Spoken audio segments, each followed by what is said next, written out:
வணக்கம் மக்களே. சூரியகாந்தி விதையில இருக்கக்கூடிய நன்மைகளும் புதிய கண்டுபிடிப்பும். சூரியகாந்தி விதைகளில் பல்வேறு ஊட்டச்சத்துக்கள் இருக்கு அப்படின்றது நமக்கு தெரியும். அது எந்த மாதிரியான விஷயங்களுக்கு பயன்படுது, ஒரு நாளைக்கு நம்ம அதை எவ்வளோ எடுத்துக்கலாம் அப்படின்ற மாதிரியான ஒரு சில விஷயங்களை இந்த ஒரு பதிவில் பார்த்துடலாம். ஸ்கிப் பண்ணாமல் பார்த்து முடிச்சிருக்கோம். இது போன்ற தொடர்ந்து அப்டேட்ஸ்களை நீங்கள் கேட்கணும் அப்படின்னு சொன்னால் நம்மளுடைய சேனலை மறக்காமல் சப்ஸ்கிரைப் பண்ணிவிட்டு சைடில் இருக்கக்கூடிய பெல் பட்டனையும் கிளிக் பண்ணி ஆல் அப்படின்ற ஆப்ஷனை செட் பண்ணி வச்சுக்கிறீங்க அப்படின்னா நான் போடக்கூடிய தகவல்கள், அற்புதமான விஷயங்கள் உங்களுக்கு நோட்டிஃபிகேஷனோட அடிக்கடி சேர்ந்துடும். இப்போ நம்ம பதிவுக்குள்ளே போயிடலாம்.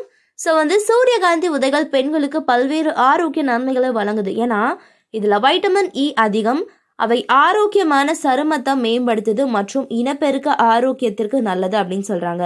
ஏன் அப்படின்னு கேட்டிங்கன்னா இதில் ஃபோலேட் கொண்டு இருக்கு. விதைகளில் இருக்கக்கூடிய மெக்னீஷியம் எலும்பு ஆரோக்கியத்தை ஆதரிக்கிறது மற்றும் பிஎம்எஸ்.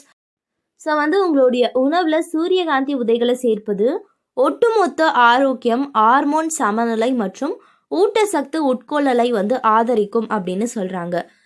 சூரியகாந்தி விதைகளுடைய நன்மைகள். சூரியகாந்தி விதைகள் அத்தியாவசிய ஊட்டச்சத்துக்கள் நிறைந்தவை. ஆரோக்கியமான கூந்தலை பராமரிக்க உதவுது. வைட்டமின் இ உச்சந்தலையில் இரத்த ஓட்டத்தை மேம்படுத்துது, முடி வளர்ச்சியை ஊக்குவிக்கிறது மற்றும் தடுக்கிறது, முடி கொட்டுதல், ஆன்டி ஆக்சிடென்ட்கள், மயிர்கால்களுடைய சேதத்திலிருந்து பாதுகாக்குது அப்படின்னு சொல்கிறாங்க. அது மட்டும் கிடையாது, முன்கூட்டிய நரைப்பதை குறைக்கிறது. துத்தநாக மற்றும் செலினியம் உச்சந்தலையின் ஊட்டம் அளித்து பொடுகுகளை குறைத்து முடியின் தரத்தை மேம்படுத்துகிறது அப்படின்னு சொல்கிறாங்க.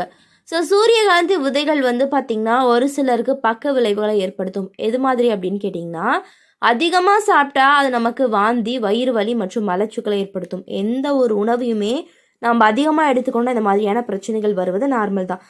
அளவுக்கு அதிகமாக நம்ம எடுத்துக்கிறத தவிர்க்கணும்.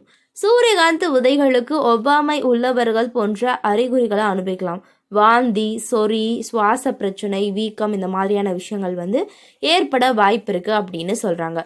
ஒரு நாளைக்கு எவ்வளோங்க சூரியகாந்தி விதைகளை நம்ம எடுத்துக்கிறது அப்படின்னு கேட்டிங்கன்னா, பெரும்பாலான பெரியவர்களுக்கு ஒரு நாளைக்கு 1 அவுன்ஸ் சூரியகாந்தி விதைகள், அதாவது 1 முதல் 2 தேக்கரண்டி, சுமார் 15லிருந்து 30 கிராம் நம்ம எடுத்துக்கலாம். அதிக கலோரிகளை உட்கொள்ளாமல் அல்லது சில தாதுக்களுக்கு அதிகமாக வெளிப்படுதல் போன்ற ஆபத்துகள் இல்லாமல் உங்களுக்கு பயனளிக்கும் அப்படின்னு சொல்கிறாங்க. உங்களுடைய உடல்நல தேவைகளுக்கு ஏற்றவாறு நம்ம எடுத்துக்கணும் அப்படின்னு சொல்கிறாங்க. எப்பெல்லாம் எடுத்துக்கலாம்? உணவிற்கு இடையில் ஒரு சிற்றுண்டி சூரியகாந்தி விதைகளை சாப்பிடுங்க. சாலட்களை சேர்த்துக்கலாம். கூடுதல் நெருக்கடி மற்றும் ஊட்டச்சத்துக்களுக்கான சூரியகாந்தி விதைகளை நம்ம எங்கே சேர்த்துக்கணும்? சாலட்களில் தோல் உரித்து சேர்த்துக்கணும். ஸ்மூத்திகளில் கலக்கலாம். க்ரீமி அமைப்பு இல்லைன்னா ஊட்டச்சத்து தேவைக்காக நம்ம இந்த க்ரீமியான விஷயங்கள்லாம் எடுத்துக்கலாம் அப்படின்னு சொல்கிறாங்க. தயிர் அல்லது ஓட்டமில் இந்த மாதிரியான விஷயங்களில் கூட நீங்கள் சூரியகாந்தி விதைகளை கலந்து சாப்பிட்லாம்.